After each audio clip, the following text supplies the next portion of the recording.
Yan fasida emenyume kwa wonu kra yemu promise one dache yema season 3 no eguso kwesi ada bia yeyi ne no miensa e live e TV so na face so we share e closer call e watum e hon so sabre no a omo yen whole life obetimi abehwe bi na wo hwe na ye wo fa e mayo anketo a wo kye won amane yeyi won Africa sahudo mo na se ye wo fa no ato obade ama wo no mo e star 920 star 55 hash and now be download the application friend Vote Easy application.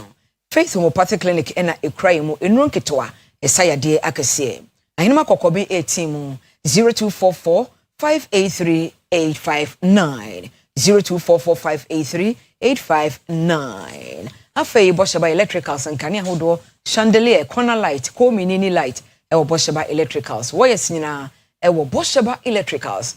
Your TikTok so a Bosheba_electricals 0322 030838 0536 095966 Edum PZ woni kejetia ehwe animo sanso na Bosheba bro semu baby aye we and anti attack for a diable Express Group so edu ebetu kwan odu tu kwan akwa brochire oman bia so ma onye onkrata semu visa semu nyina e ma wo se de ebe ya nkonya nkwanhia bia na wo ha bia ana obi fa usika nkosi dankoko Express Group no international test biatra obebo amwatro 0555550067 0249 000448 memamu inajo midin edi PSA ladi ensem no enchiremo ene ye hensem no ase ewo Ghana mrasha bedwam edom ketwa ekyeresa ade a ofre no LGBTQ+ ehyehyɛ no wonhunu so die be ya wonko dada no mu a na wonhunu de obeye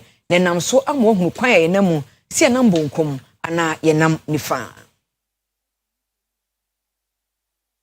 Mr. Speaker, just by way of clarity, you indicated that there are some problems that have been identified with the bill that was passed by the 8th Parliament. In other words, the attention of Mr. Speaker has been drawn to some few things. Mr. Speaker, we will be happy that at the appropriate time some of these issues are shared with us. Mr. Speaker, because for us, this is a very important matter, and I'm happy that you have brought it to a peaceful rest. We are patiently waiting for the corrected version.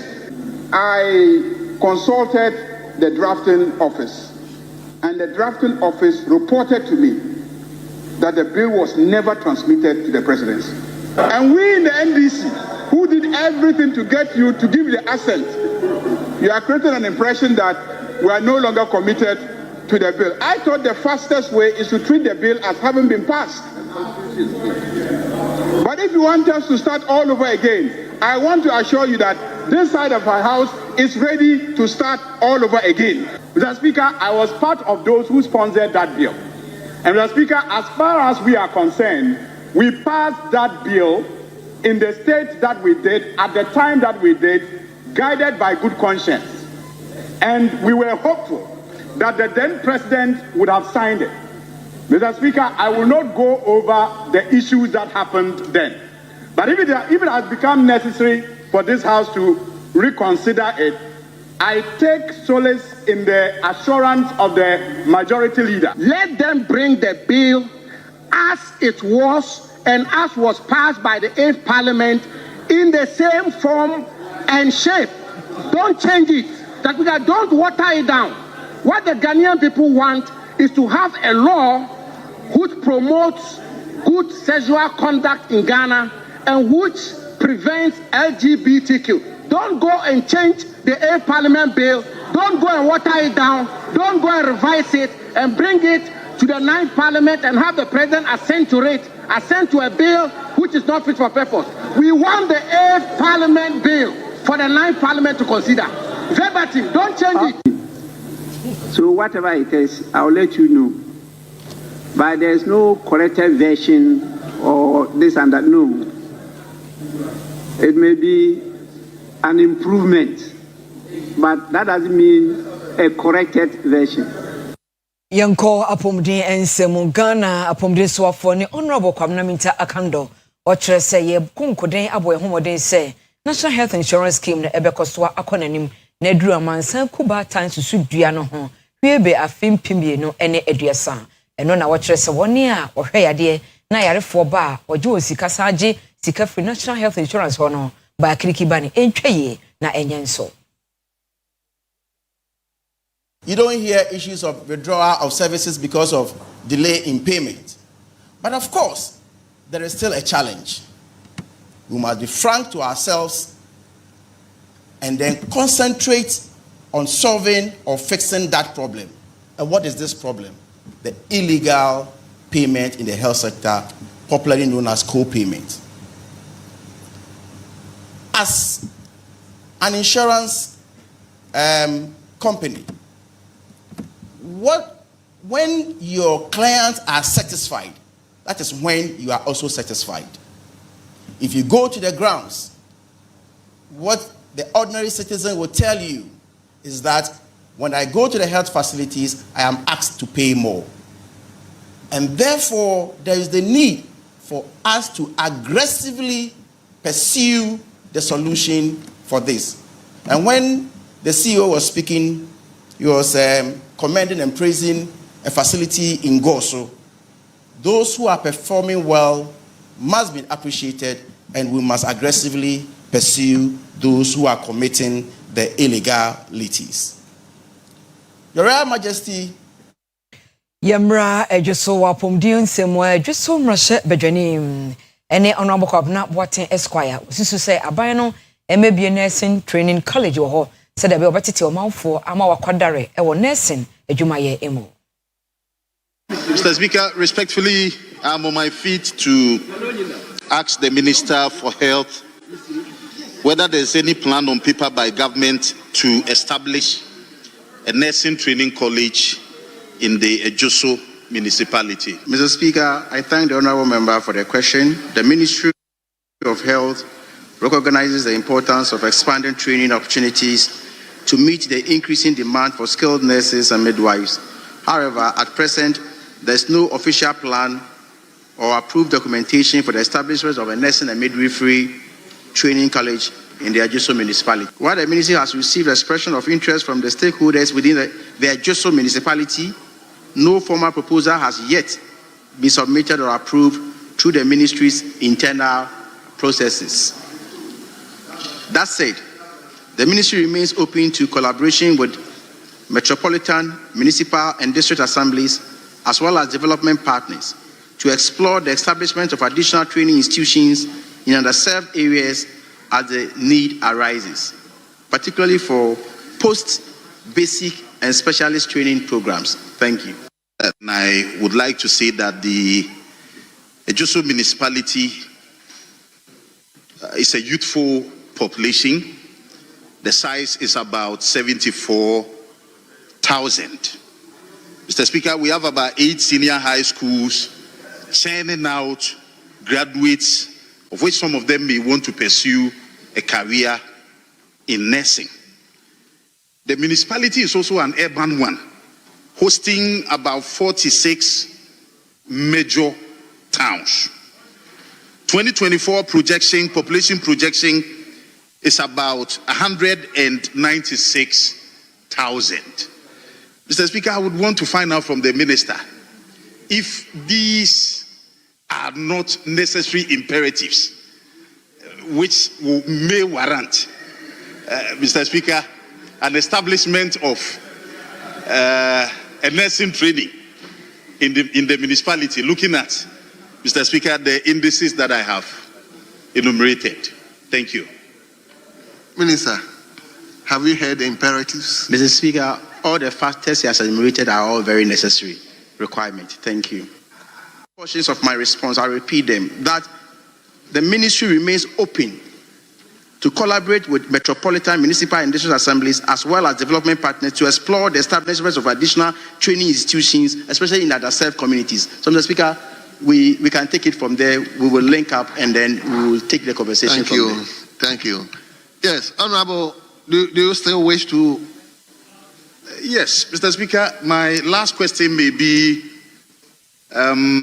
Yemfree Emrashe bedwam ho adesra MPS say yemeye yaresabia training and I say nurse for training school emano na yenko ye afia kobi market wasante mantem na wani a woye mpabo akire say ba easy bani enye easy ema omo enye mre ema ofi say kankani wura bi etugu ba bi omo ye adwuma no mutumba ko mi ba onipa nsahwe Isaac ana eko ho for no emba eso obi aba o se gata dinti 120 na woko nti e ha ye pa ma ye so ye boka adwuma ayeye no ata ntorite no enem efiri no ho aho no ntorite na ye ton ne na ebe fa ha no se na abegu ha no se na etwa mpo ni se ese ama ebe ma ye yare nso onsa ni kwa se ehua torite ye ehua ma no ye ehua na ese ema ye yare ana esi anso ama customers ne de ema obi ba cross torite ntimi ye de mento na woko ese ya besa maye on ye so nya ne ye so ya besa maye woni hu ama yakoka emi akotua afra mo ba ya na afia ko bi market ni sitriu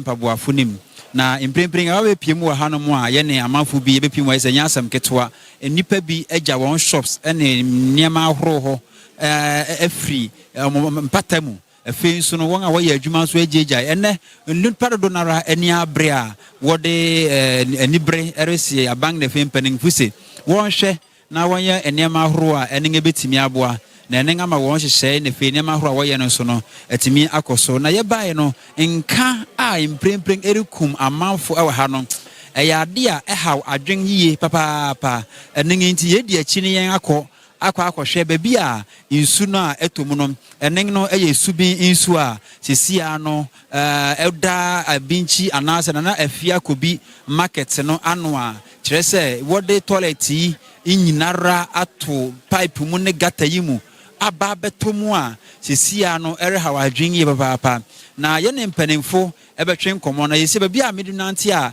merekoi ɛyɛ biae a ɛrekɔkɔbɔ subi ne mu insu a sɛbe na nanom de agya yɛn no emu na efei mpanimfo ɛde yane suo ne toilet na nkasa atomu a sesei no ɛde ɔhaw ɛne apomuden ho nsusuanso soronko ɛde brɛ enipa wɔyɛ adwuma ɛwɔ nana afia kobi market a ɛnen ɛwɔ esantemantam yi mu ɛnti mpanimfo ahoro nara akasa na sesia no de akɔkɔba ne sɛ wɔn a wɔyɛ aduan ɛwɔ ha wɔn a wɔdidi wontimi num nsu ɛsane nkabɔne a efi toilet ni mu a eba ene mmeae ahoro a sesia no ɛkɔ yɛ ade ɛha wadwen yɛ papa ɛnti nsuwansuwa a imprempren yɛbɔ ɛho ban no ɛno ɛna sesia yɛreyɛ nsuwansuwa a yɛsi galamse sɛɛ no ɛfɛ deɛ yɛde toilet ankasa ɛna yɛde agumu ɛwɔ nana afia kobi market a ɛha wadwen ɛno nti obi yɛhwɛ ɛyɛ nsu tene nsu kɛse a yɛsu bi nsu a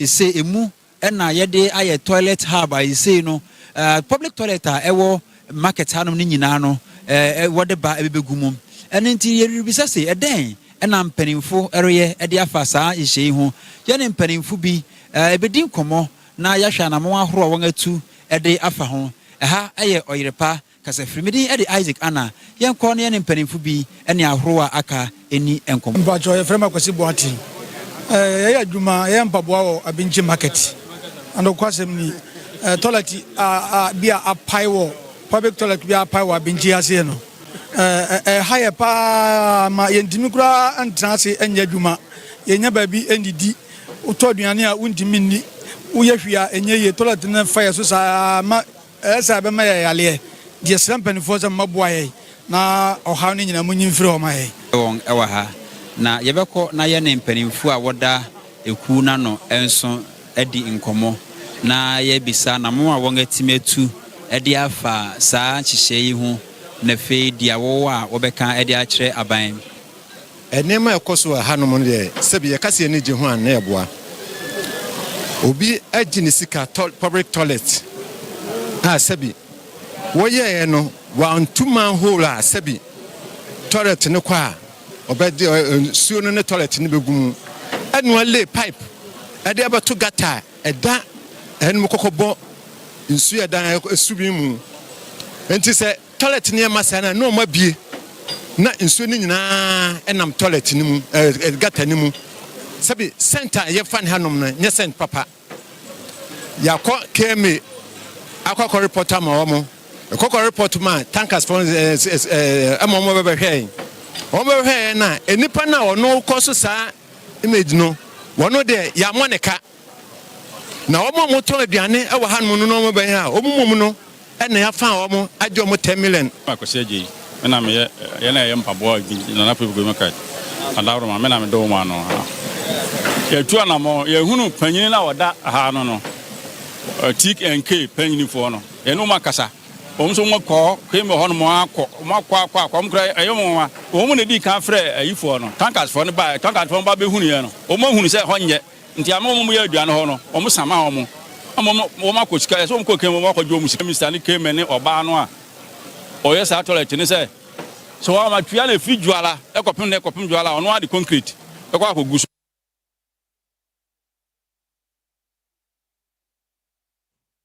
Yeko efifi mantem magana be de dadi asam no enye de efri se obi fie ahye ama meka sei obo nyanya wo su a ohia emoa nana nsa yesoma no ma ne kɔ hɔ emo de nkra efri hɔ ebreye ka wini ba mind time ha nyina obia enya aware say for now no your challenge kakra with our vehicle they say oko so drive we don't have it oko apartment so amon so car no I break it down. And now the only station I was say rely on Budu Bram. When you assume the nature of the road is and construction at Ecosunti. And the best repair say Momo money and now. Send a bear Omonia de Bia a bit me of fire Jayaba. Near can was some doors under investigation. And so I say in him say near my Rubina Uncle ye ewo Ebiam of Frano FMO, sending investigation extreno. I thought and so I job of fiend so I am say Nipano ewo access I'll bet to me a dear PA. Say eba se bibia to fie ho a nti yesre wo amanfo no so mama mani na o say e be dry season no mo na eno na ebe kan sa bre no ejae shet me koso san say bibia to me e dry nti wo ma wani na ho na omwa say obebo won ho ban do ye wo ho say bibi si a omo frɛ a ye men no beba be assist omo nanso e be stress say on we say ode ne ma be bu akwa mo se ne ba ejae shet nyame se nka no kwa ye ka kira Ghana mpanifo so oman toka ama wini ba fire service fo a na se obi fie esan hye ne bibi sa asibie mu de ni asan papa nsi because omo ba no omo nam getting to 40 omo kita ka nti omo ba fie anu no ifie no pipe na wo fie anu no omo de bucket na ebu pipe no egu ja no so na mo hwe se e dan 5 bedroom e hye ya de bucket na edum no sebi on hye mpo nti wono mu ni fat ye nyina ye yora ho nti boys ni nyina gidi nti fire service fo ba ha no ana e chepa ansa no mo ba na ya ye sa nyama ni nyina awie the private car na obi si di moto no de ba ye in fact one more de ba ye no tension e wo ha no se pani ni mu a anchanchwe anka mo baba na fire service ba ko ye ku ba ko to ne aye ka no sa na ye nya bre adenti ana apam ye say apam shedro any apam winiba fire service car ni nyina say na be say I say so free polytech ni mo dum bia aden free Jan start here na dan ba ku pe na ehye asene mo bante makada na say cause Jan start na dan ba ku pe na start here enwu se ni free mu ba mo dia amani moto ene wo ban omo gidi nsuo bia o man omo gidi omo ba so omo yana ya wa se omo pese omo ne ye ntokwa full video mpa se ko full video ntiba omo eche no omo de ka ba no na omo video chem da ka no ye wini ba ka kan ko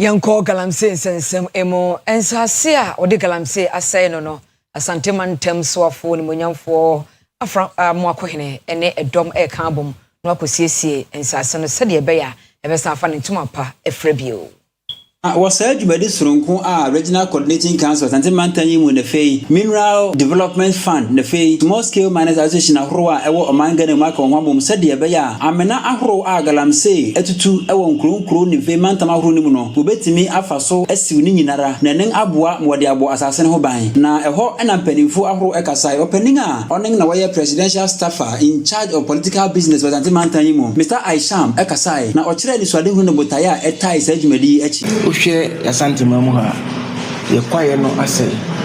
Yensu and so and so I say. They are quite so I say. They say a boss and never win in our home by.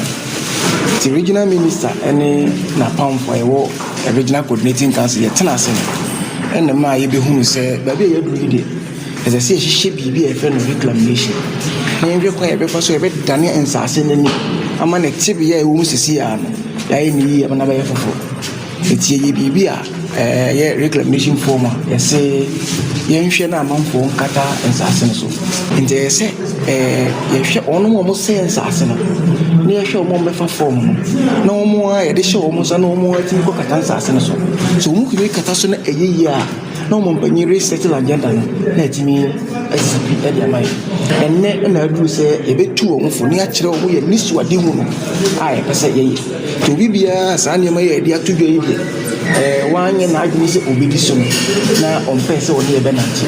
For my form, for me, I tip bar so cool. I'm almost at 2 woman.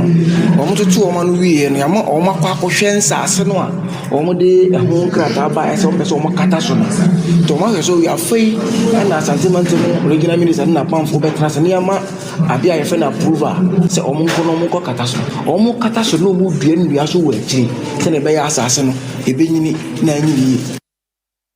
Yanko Emofra entity Emo proprietor Emma School a friend supreme Montenzori School any ora Godfred appear or see a whole near her for ya one share one ye yes when you sika or the chimduku said Dr. Kios now back squat idea at watiti or said that chance 70 or say a bone home day. Wo school yi abatuo mu ede ayi mpanimfo e wo school yi mu e na akofa ba e de ma school yi owura Godfred apia e de afutuo e ma school ranom akyerɛkyerɛfo nyina asɛm o ma na wani enkwɔ Fred won abɛhyɛ won sase won tete won no ho sɛ de bɛyɛ mɔfra betimi anyini abɛyɛ mpanyimpa afie bia no ye to aba e school for akan ko bɛbɛ afɔ ne yawa na afie ene na enena entusina no and Eddie Ephraim. Yeah, the woman said, the same way we are said, yeah, can be coming. A mammo and I was with. Now, can be mammy, can be mammy, the mammy can be a mammo.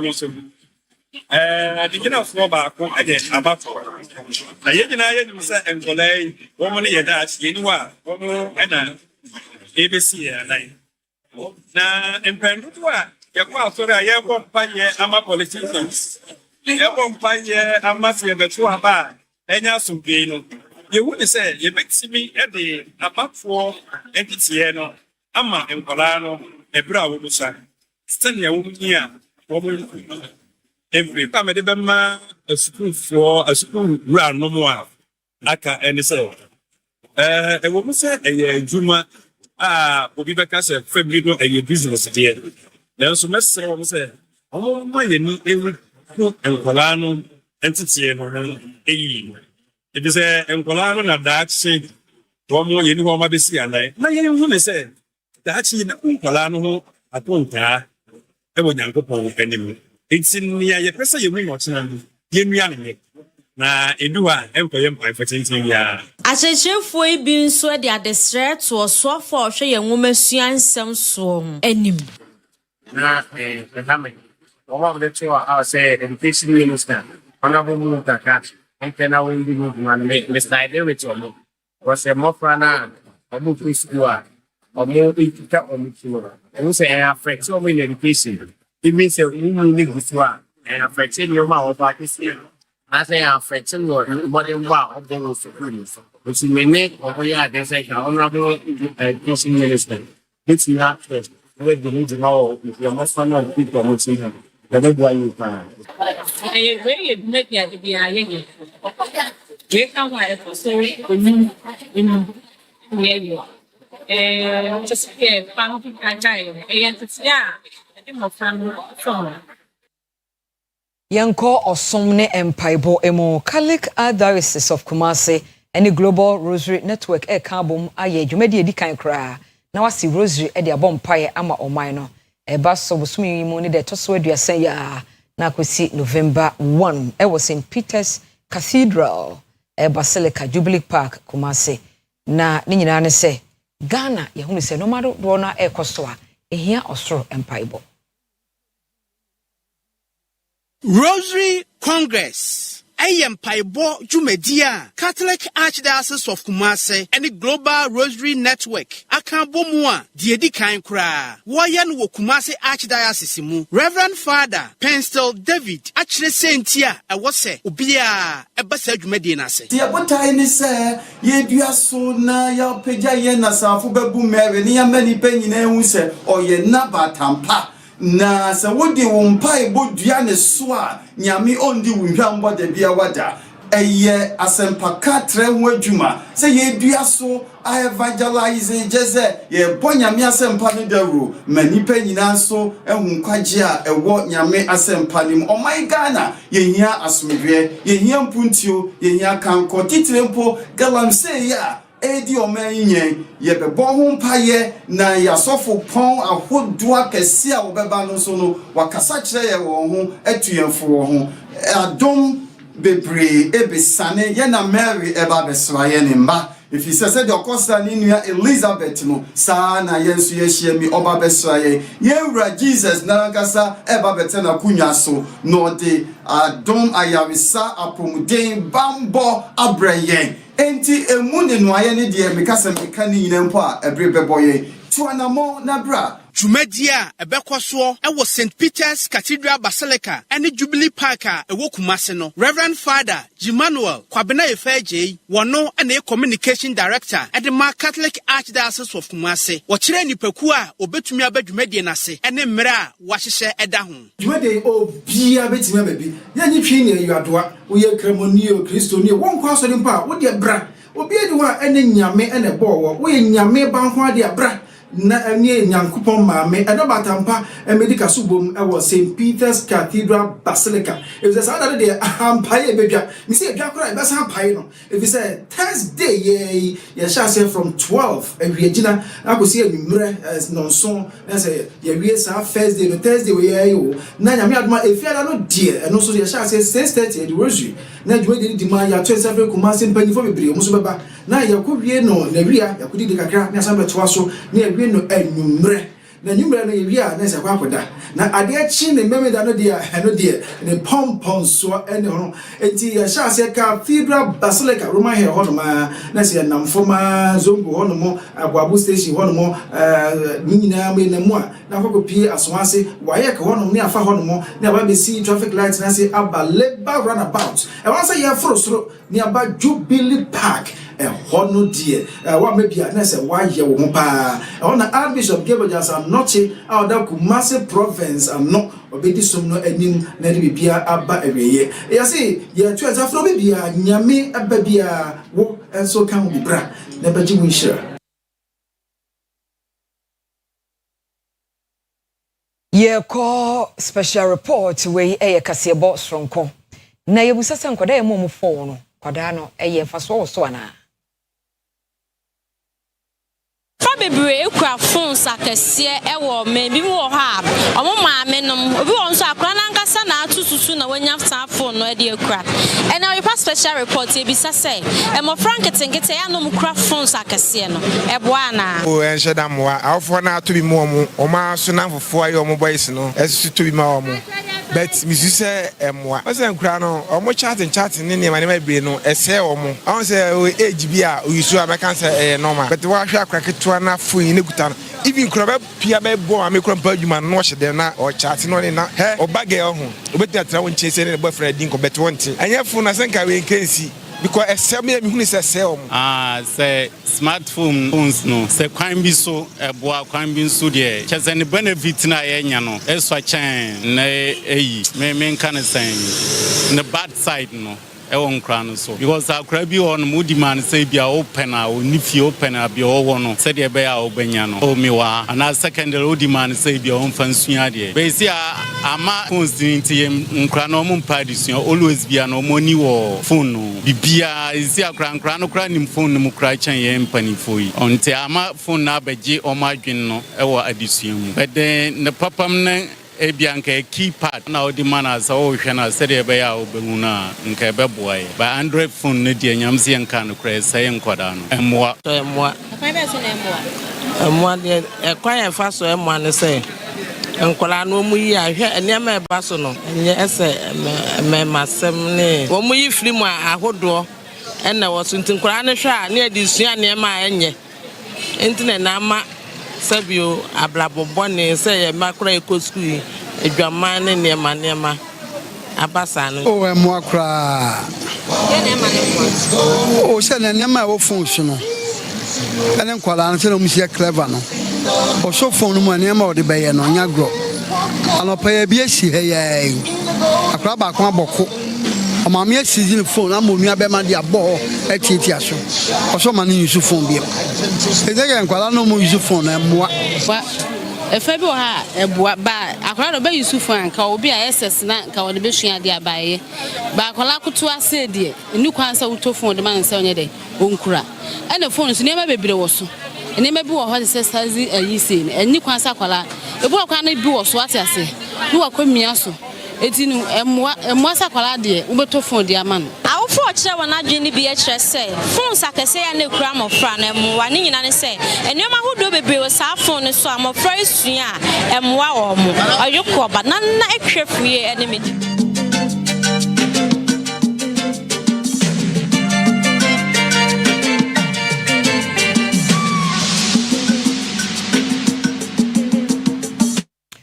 Zani Kaswa Yeko Ejaso na kudiba wasaba mfesike niagro Ghana mampanya be de akire sisika krabia ba tan wo mayimo wone banks nketwa no nkambum enya baako na wohwese sidi no ebenya hoden Isaac ana etwaso Enrada ena oman Ghana mpanimfu na fi Bank of Ghana yenhyehyɛ across word ready infrinsia aduosia bring oman Ghana sika no atumi anya na wei ayenkae dum ena fi afasha wode asi wo sade be ya akwantu a bring oman Ghana sika no atufiti bre a oman Ghana nya fa hudi na afei wode Ghana sidi no ebae no wo betumi ahye wo fa na enen aboa abumpɔnkɔ ahwe won na afei nhyehyɛ biara wo ho a wo so wo ye na ma oman Ghana sika no mu anonyam de gina nanso no won atumi aye eyi nam so ni patitiriwa ro ena woko gina mu ewo dwumadina se a woye ho fa kese ewo nkran pupuni mantemu eye Ghana atanai kese na eho ena Ghana mampanin abedi akiri Professor Jane Nana Opoku Ajiman akasa no de atugwa ede kokobɔ na fe nhye de ama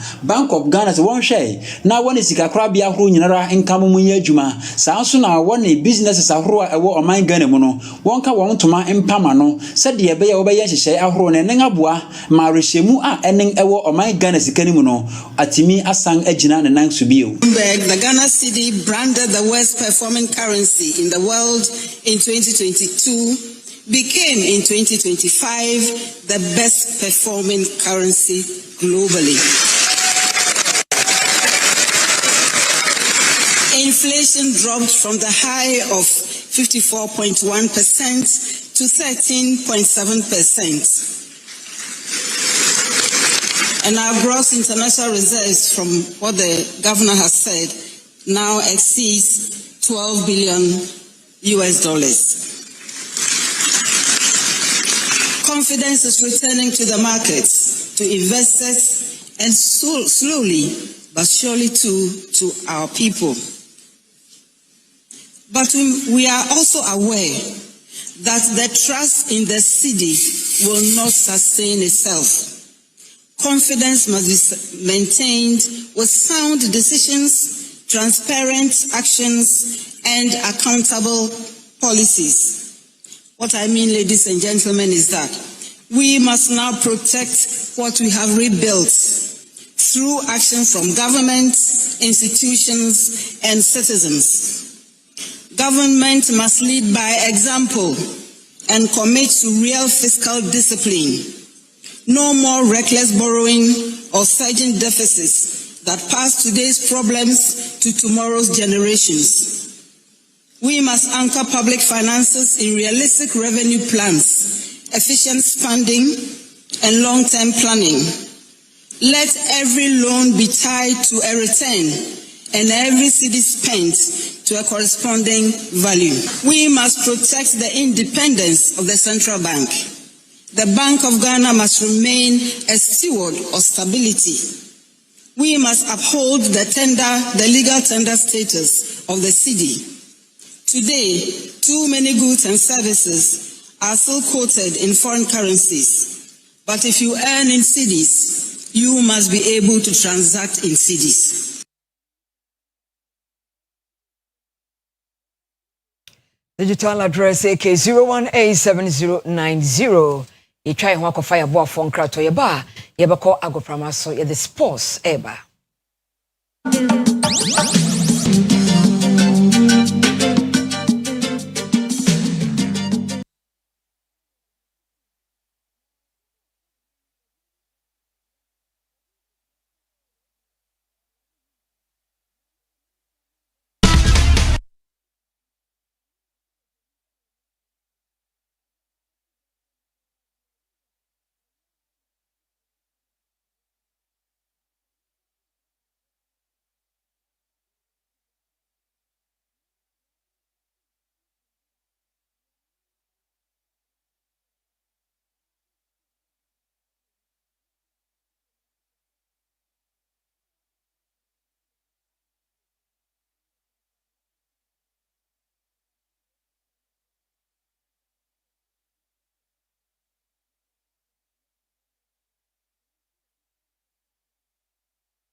Abusia enwumre yemu adwo na yemu akwaba de edisi no eye agodie mu nsem chefa ewo kase num na yede esomo ene enwumre nsem no doso de disafata sahwe na otie na yede esomo sports lawyer ne the only sports lawyer in Ghana football. Yeshase efi Sadiq Adams, former player Emma Krobia Asante Kotokoncheye na Kotokodeba Bontin se Albert Amwa Amatono ama Ali Benghazi of Libya. Osiso bono ma supporters of Asante Kotoko emfa emo player no that is Albert Amwa nemo management of Asante Kotoko and omfa subono emo.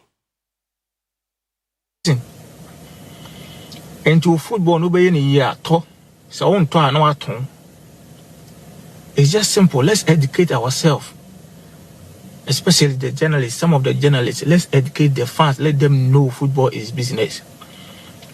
And the Aquano to an AB grandpa and any salary and drew bear $10,000 and as a $5,000. But I know how much is going to end there is going to be enough for him and his family. And the reason why Kotoko accepted the deal or the offer is because they knew it's enough.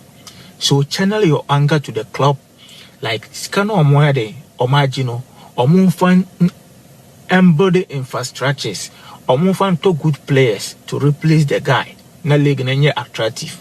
That is why you should channel your anger. Omufan body training facilities. They should build this. They should do things to develop the league and the club. It's not always about 3 points. No, it's not always about 3 points.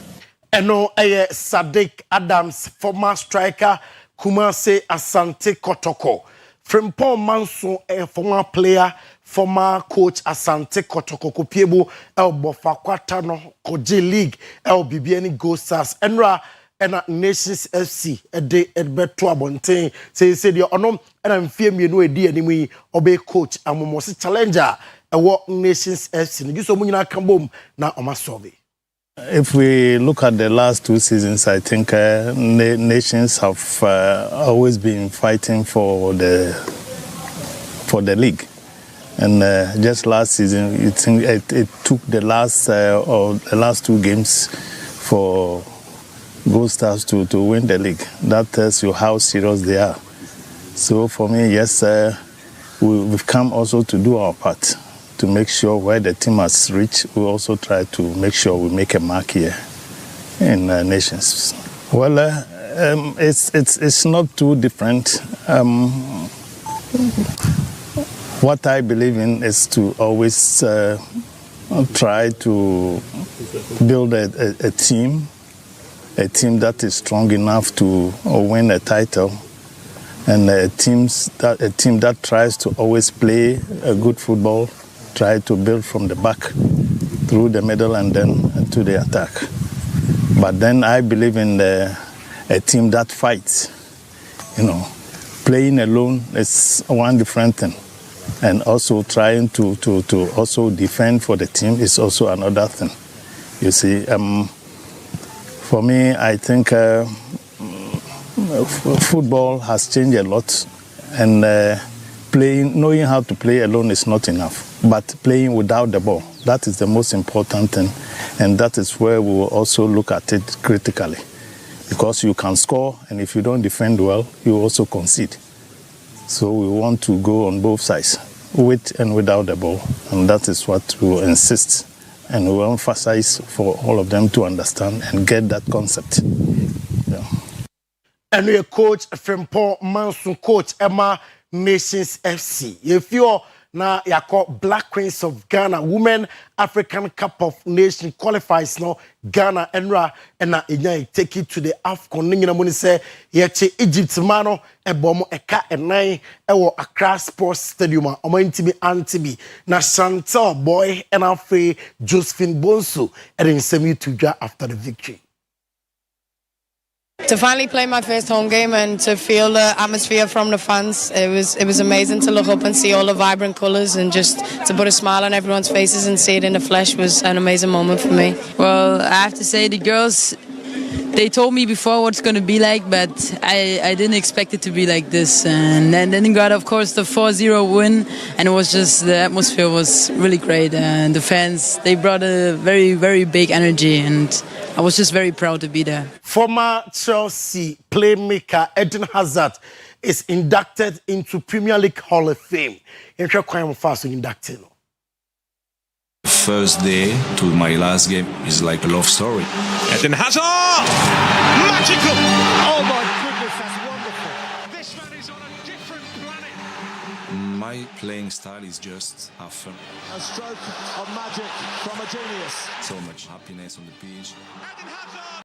We have just seen something special. I know people, they pay the tickets to go to watch the show, so that's my job.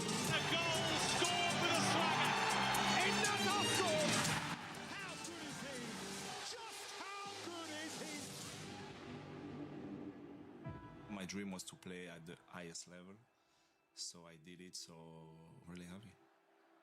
A small Belgian guy from Braine-le-Comte, just playing for fun. Being here today is like crazy. Wow, that's not too bad, huh? I'm a lucky guy.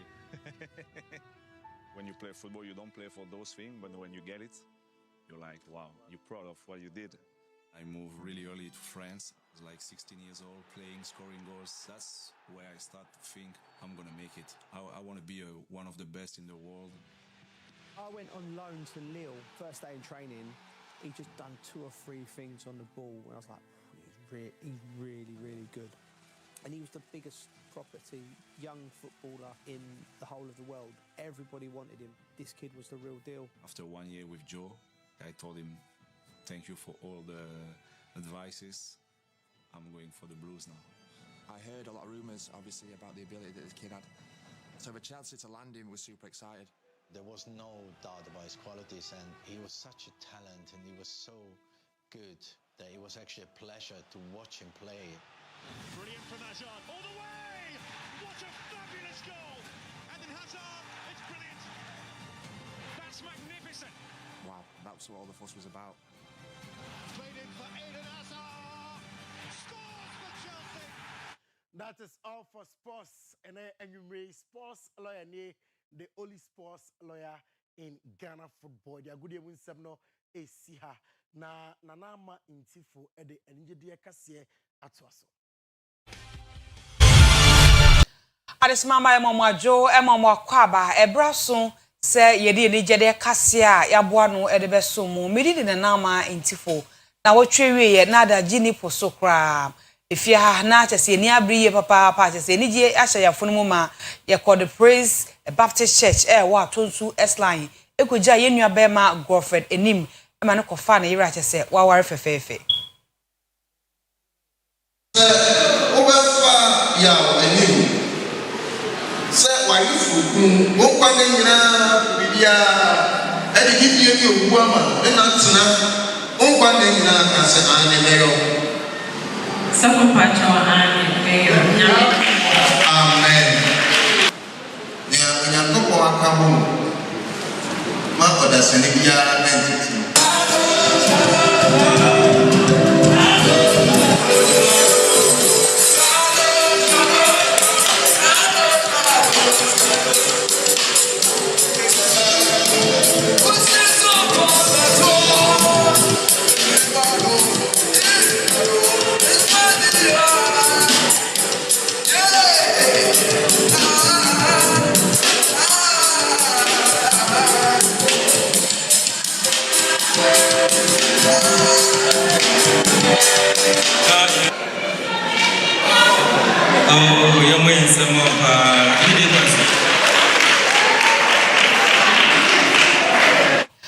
Eusia ye na ye ka bom na ya ma Godfred tirim kwa se yenkopon to nsupa engu one ne yere aware so ya momo aware so ye to so akọ yenima enra na Ghana ye sidi nu edi mfinhia eduasan nam so ma wo hye ho fa na amamre ne amamre etwegu wase enwuma na we so edi ama sidi nu ene asakakra ekoso e wase Enfia bi esiani na Ghana etwa wono amezika enya fa hudie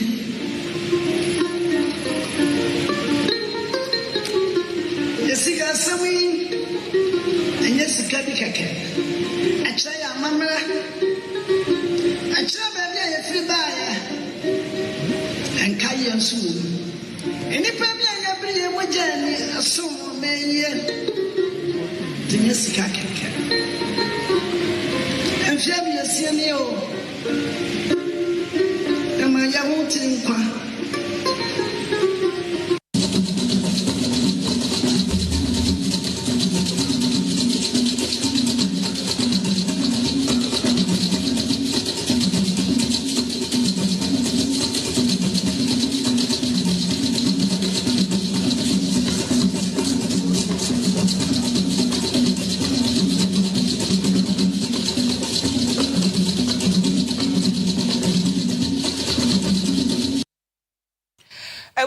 Taso akọ yenim akọ wie ensam no e medical ne Shatawali aso ye omo de nwum bi ababonti a wato din one side na be saboso mi mienu e kone miensa so ne uko social media na dance challenge no no manfo na dodo na ade omo hu agime enam so ma enran so ade fefe bi e so social media to say a trendy part say baby a obefe bia enam ho apostle lamte ono na ono so ne yere ekogina mu amode dance challenge ne so na chese ekọ na wie na sasa apostle de no manfo eni age ho a ene yikọ bibia enam social media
basomonu ensi hamidi de na entifu mejemu e ama PSC ladi no wie nsam no ewo amanoni madawase ama omonu sha abraw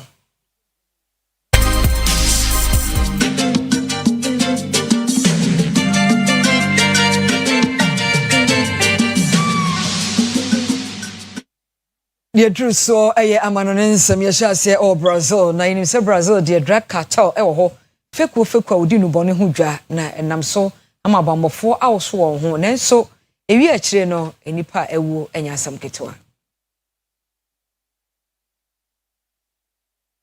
Embera kakrani na ofen bi ne nyinara atena fam agenhihye atumde obotu abibiara do ama asumdwe aba na wanamdam kwano do so zi obiara ne fun aman de ofen bi ne yi gu hihye do rohwe kwande bibiara botozi na aboto gwade weku Israel so da anyikur onam yi do ma Israel foso aka wono ho atutu masisara akabande weku Palestine fo ohanyi awotwe a wono mudodo na raso eprepra America mampanyin do na Trump zinanu ato asem no mu dey asumdwe a woni wada kwande worhwehwe ne zi oyaza obebem ne mbom so okaba ne dey wozi enyiwa besi Israel so da fo ho ekunkum ho ne za ono na Israel fo ode wosore keka ho no osofo a ohwa apomuzin ho nsam do wo Gaza ohanyi abechem dey enyipa ohanyi anana wewun woni mu aduane ne sia ye mboframa na mbesiafo so ye abusiafo we ye DS wo Israel and as a Palestine Gaza mpapra so Israel for atwahye Gaza so ama nipa wa ha ene nan na Efremo na fei na yonko Brazil place for keka omo ho a nipa bebro adusia watwa nananam e won siedo